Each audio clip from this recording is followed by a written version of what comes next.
Hello, my name is Jason Mercer, the Toronto Real Estate Board's Director of Market Analysis. I'd like to take a few minutes of your time to go through the latest statistics for residential transactions reported through TREB's MLS system. Greater Toronto Area Realtors reported 7,792 sales in April 2018. The average selling price was $804,584.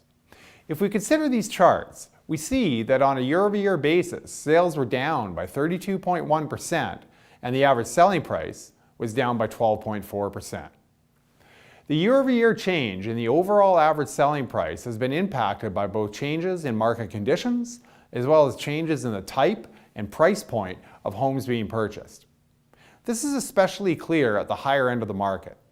Detached home sales for $2 million or more accounted for 5.5% of total detached sales in April 2018 versus 10% in April 2017. The MLS Home Price Index strips out the impact of changes in the mix of home sales from one year to the next.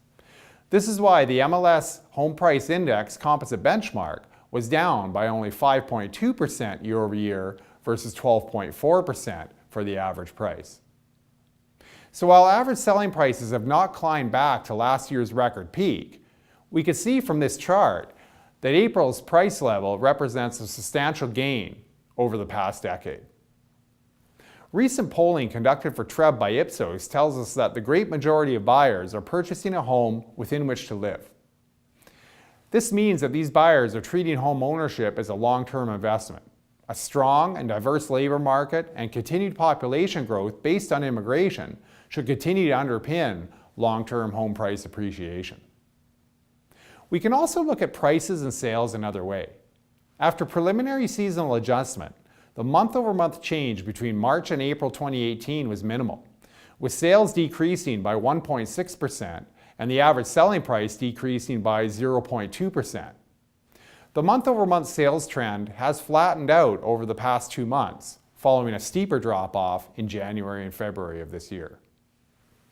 The comparison of this year's sales and price figures to last year's record peak masks the fact that market conditions should support moderate increases in home prices as we move through the second half of this year, particularly for condominium apartments and higher density low-rise home types.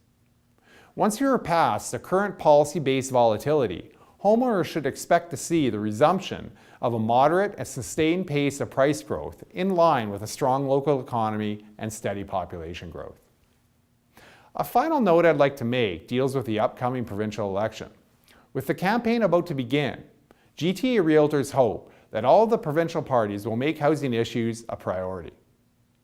While home ownership has been a worthwhile investment and has benefited our economy, individual finances, and quality of life.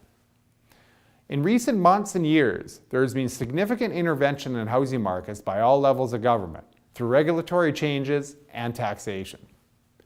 GTA Realtors believe the next step should be tax relief, especially from land transfer taxes, both from provincial and the Toronto land transfer tax, and efforts to facilitate increase in the supply of missing middle housing that fills the gap between single-family homes and high-rises.